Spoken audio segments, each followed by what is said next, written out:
नमस्कार साथियों, एक बार फिर मैं दीपंकर समझदार चार्टर्ड अकाउंटेंट आपका दोस्त और बिजनेस ग्रोथ एसोसिएट। कंपनी में पैसा कहां से लाया, ये सोर्सेस का बाइफर्केशन हम लोग को कई बार पता नहीं रहता। कौन सा जरूरी है, कौन सा जरूरी नहीं है, कौन सा मिल सकता है, कौन सा नहीं मिल सकता है। साथ में 12 सोर्सेस की भी मैं अलग से बात करूंगा। क्या क्या चीजें कंसिडर करना पड़ेगा। सबसे पहले ये कि कंपनी को पैसे की जरूरत रहती है कंपनी का काम करने के लिए, नए प्रोजेक्ट के लिए और ग्रो करने के लिए। दूसरा, रिटेन्ड अर्निंग, मतलब जो प्रॉफिट है, आफ्टर टैक्स प्रॉफिट को हम लोग रिटेन्ड अर्निंग बोलते हैं। डेब्ट कैपिटल, जो दूसरे से लोन या उधारी लेते हैं, और इक्विटी कैपिटल। ये तीन तरीके हैं कंपनी के पैसे जुगाड़ करने के। या तो खुद का पैसा हो तो कैपिटल हो गया, खुद का कमाया हुआ लाभ हो रिटेन्ड अर्निंग हो गया, या डेब्ट कैपिटल हो गया, इसका मतलब उधारी हो।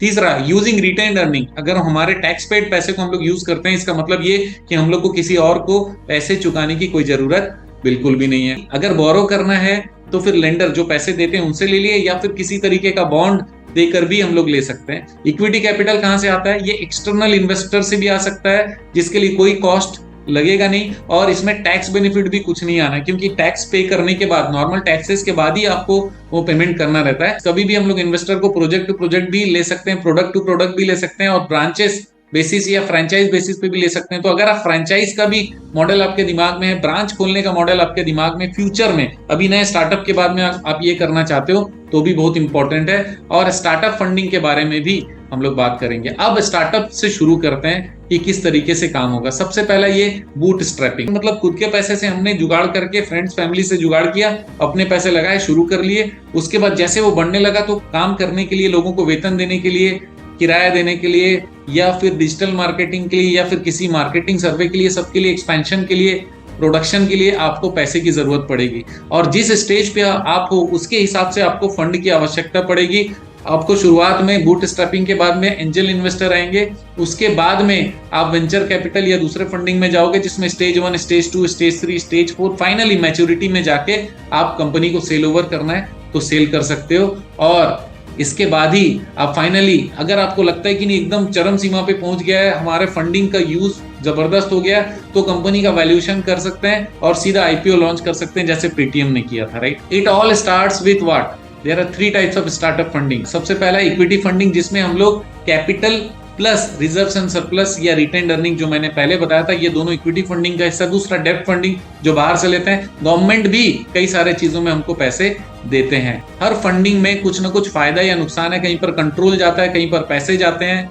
तो ऑप्शंस ये 12 मैं आप लोगों को आज शेयर करने वाला हूं। बहुत इंपॉर्टेंट है, कौन सा आपके काम का आप नोट कर लीजिएगा, किस स्टेज में काम का है वो भी देख लीजिएगा। जैसे मैंने बोला था कि पहले बूट स्ट्रैपिंग है, खुद के पैसे से करते हैं। उसके तुरंत बाद जब थोड़ा सा बिजनेस खड़ा होने लगता है, हम लोग एंजल इन्वेस्टर को खोजते हैं। एंजल इन्वेस्टर कौन होते हैं? ये इंडिविजुअल इन्वेस्टर होते हैं, जिनका नेटवर्क होता है या फिर उनके फैमिली कनेक्शंस होते हैं, पैसे वाले लोग होते हैं, जो देखते हैं कि कहीं ऐसे जगह पे, प्रोग्रेसिव जगह पे मैं पैसे लगाऊं जहां पर पैसे बहुत जल्दी जब बड़े हो जाएं, ज्यादा पैसा मिले, तो ये ज्यादा कमाना चाहते हैं एंजल इन्वेस्टर्स, राइट। इसके बाद एंजल इन्वेस्टर जो रहते हैं बेसिकली मेंटर्स के जैसे भी काम करते हैं यंग एंटरप्रेन्योर के लिए। आप शार्क टैंक और ये सब देखते होंगे, वहां काफी सारे एंजल इन्वेस्टर, इंडिविजुअल इन्वेस्टर आते हैं। वो बोलते हैं कि हम भी आपको कैसे कैसे हेल्प कर सकते हैं, but they invest A less amount. मतलब हो सकता है उसको 10 करोड़ का लंबे समय के लिए चाहिए, लेकिन अभी तुरंत में केवल 1 करोड़ की जरूरत है, तो 1 करोड़ रुपए ये देगा। वेंचर कैपिटलिस्ट से कम पैसा देता है ये कौन? Angel investor. और हायर रिटर्न, बहुत ज्यादा पैसे की इसकी सोच रहती है। कुछ पॉपुलर इंडिविजुअल इन्वेस्टर का नाम बता दूं, जैसे कुणाल शाह, रंजन आनंदन, रितेश मलिक, ये सारे एंजल इन्वेस्टर्स हैं। एंजल नेटवर्क्स एंड प्लेटफॉर्म्स भी हो सकते हैं। नेटवर्क्स मतलब सिंगल एक आदमी नहीं, एक नेटवर्क है जिसमें बहुत सारे लोग जुड़े हुए हैं, और प्लेटफॉर्म बना हुआ है, उसमें जाकर लोग मांगते हैं, और उसके अंदर में जितने मेंबर्स रहते हैं, एंजल इन्वेस्टर रहते हैं, वो उसमें देखते हैं कि किस तरीके से इस नेटवर्क के प्लेटफॉर्म के थ्रू मिलकर किसी कंपनी को फंडिंग किया जाए जहां पर फायदे की संभावना हो। और अच्छी बात यहां पर ये होती है कि बहुत अच्छी तरीके से एनालिसिस भी कर पाते हैं। कुछ पॉपुलर प्लेटफॉर्म है जैसे AngelList, Venture Catalysts, LetsVenture etcetera. अब वेंचर कैपिटल पे आ जाते हैं। अब एंजल फंडिंग से ऊपर आ जाते हैं वेंचर कैपिटल। इसका मतलब यहाँ बड़ी फंडिंग की संभावना हो जाती है। ये वो समय है जब हमने अपना पैसा भी लगा लिया और इनिशियल ऑपरेशंस के पैसे भी हमने जुगाड़ कर लिए, किससे? एंजल फंडिंग से। उसके बाद में स्टार्टअप फंडिंग नेक्स्ट लेवल पे जाना है। As venture capital funds are an institution, basically ये कंपनीज होती है, मिलकर बड़ा फंडिंग करती है, ये बड़ा पैसा देती है, और ये इसलिए देती है क्योंकि आपने स्टार्टअप कर लिया, आपने शुरू कर लिया, आपकी वैल्यूएशन भी उस समय तक बढ़ चुकी है, लेकिन वो चरम सीमा पर नहीं है, जस्ट 10 रुपए का वैल्यूएशन था तो अभी हो सकता है 40-50 रुपए हो गया। और ये वेंचर कैपिटलिस्ट जबरदस्त कंपनी और नॉलेज बैंक रहता है, इनके पास में एक्सपर्टीज रहती है और एनालिस्ट रहते हैं जो देखते हैं कि ये 500 रुपए तक जा सकता है, 5000 तक भी जा सकता है, तो ये वहां पर पैसे लगाते हैं। किस लिए? ग्रोथ और एक्सपेंशन के लिए लगाते हैं, और साथ ही साथ ये मॉनिटर भी करते हैं प्रोग्रेस को।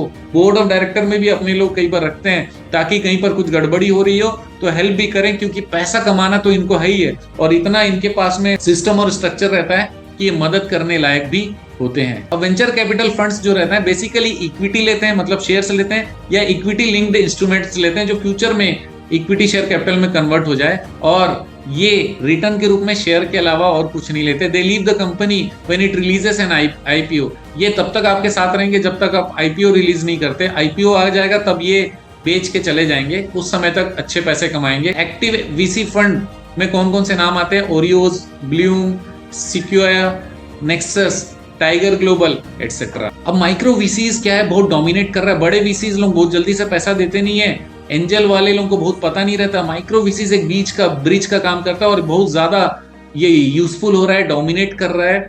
2023 में तो जबरदस्त काम कर रहा है। और सीवीसीज मतलब corporate venture capital, large multinational होते हैं। वेंचर कैपिटल तो बड़ी कंपनीज हो गए, ये लार्ज मल्टीनेशनल है जो इन्वेस्ट करते हैं कॉर्पोरेट फंड में स्मॉल इनोवेटिव स्टार्टअप्स में। स्टार्टअप होने चाहिए स्मॉल इनोवेटिव स्टार्ट, चाहे वो टेक्नोलॉजी में हो, चाहे टैलेंट पूल में हो, या फिर टारगेट मार्केट अगर पूरा करता है मल्टीनेशनल्स का तो भी वो उनके साथ में कनेक्ट होकर पैसे लगाने के लिए तैयार हो जाते हैं। CVC provides funding in exchange for an equity stake in startup. ये भी वेंचर कैपिटलिस्ट तो है ही है, क्योंकि वेंचर वाले लोग इक्विटी शेयर ही लेते हैं, ये ध्यान रखना पड़ेगा। कुछ नाम है वेंचर कैपिटलिस्ट सीवीसी के: Mahindra partners, Reliance ventures and times group brand capital. बड़े नाम है, राइट? आपको पता रहेंगे। वेंचर डेब्ट fund, equity is an expensive source. Expensive source क्यों है? क्योंकि वहां पर पूरा कंट्रोल चला जाता है, शेयर का वैल्यू बढ़ते चले जाता है, ऑटोमेटिकली उनके पैसे बढ़ते चले जाते हैं। डिविडेंड दोगे तो डिविडेंड भी मिलता चला जाता है। तो कभी कभी ऐसा होता है कि हम लोग पूरे शेयर्स नहीं देंगे, हम लोन फंड भी देंगे। तो कुछ नॉन बैंकिंग फाइनेंशियल कंपनीज जो रहते हैं वो हाइब्रिड स्कीम, जिसको वेंचर डेब्ट फंड बोलते हैं, वो प्रोवाइड करते हैं, जिसमें कुछ शेयर्स और कुछ लोन भी शामिल होते हैं। और ये जो लोन या डेब्ट फंड रहते हैं इसको वेंचर डेब्ट फंड, जो कि नॉन कन्वर्टिबल डिवेंचर रहता है, मतलब सिर्फ और सिर्फ लोन है, इसके रूप में दिया जाता है, और इक्विटी वारंट्स के रूप में दिया जाता है जो फ्यूचर में इक्विटी में कन्वर्ट हो जाएगा। अल्टेरिया कैपिटल और ट्राइफेक्टा कैपिटल ये कुछ प्लेयर्स हैं इस फील्ड में। नेक्स्ट बहुत इंपॉर्टेंट है गवर्नमेंट ग्रांट्स एंड फंड्स। 2016 में स्टार्टअप इंडिया प्रोग्राम आया, 80% रिबेट इसने प्रोवाइड किया पेटेंट कॉस्ट पे, इनकम टैक्स एग्जेम्पशन दिया पहले 3 साल का, फिर आगे इसके ईयर्स, नंबर ऑफ ईयर्स में चेंजेस आ गए, फिर इन्होंने सिडबी को शामिल किया और इसमें अल्टरनेटिव इन्वेस्टमेंट फंड्स को भी लाया जो कि स्टार्टअप में पैसा लगाते हैं। लास्ट ईयर ही अगर देखा जाए तो startup India seed fund scheme में स्टार्टअप के लिए फंड ऑफ फंड बनाया, जिसमें 283.5 करोड़ ये startup India seed fund scheme के जरिए पैसा दिया जाएगा। तो गवर्नमेंट भी बहुत पैसा दे रही है बिजनेस करने के लिए। अगला जरिया एक्सेलेरेटर्स एंड इंक्यूबेटर्स। एक्सेलेरेटर मतलब स्पीड देना।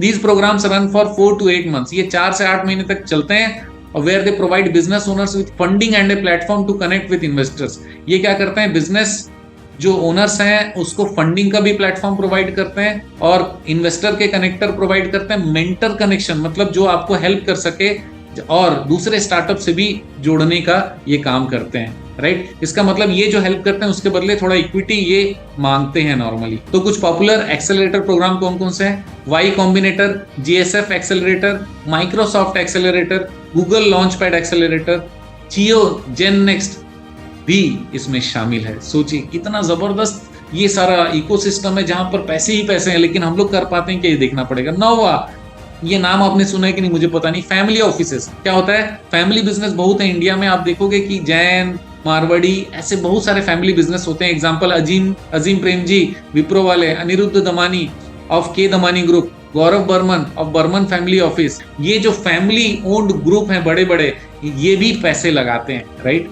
और 140 से ज्यादा फैमिली ऑफिसेस इंडिया में अवेलेबल है, और इनका 50+ डील्स 2015 में हो चुका था। रिपोर्ट ये भी प्रेडिक्ट करते हैं कि Indian family offices expected to contribute 30% of estimated $100 billion to be raised by Indian startups by 2025। तो जबरदस्त अमाउंट इन्वेस्ट करने की कैपेसिटी भी है और ये कर भी रहे हैं। अगला है बैंक्स। आपको अच्छे से पता है स्टार्टअप का बिजनेस लोन भी होता है, बैंक को कनेक्शन मिलता है गवर्नमेंट से, उसको सपोर्ट मिलता है कि हाँ भाई ये अगर कहीं कहीं से अप्रूव्ड है, स्टार्टअप से अप्रूव्ड है, तो फिर लोन देने में उनको सुविधा होती है। अगला इंपॉर्टेंट है crowd funding. Less popular funding है क्योंकि लोग इस पे जाना नहीं चाहते, क्योंकि इसका बहुत सारा रूल्स रेगुलेशन समझते नहीं है।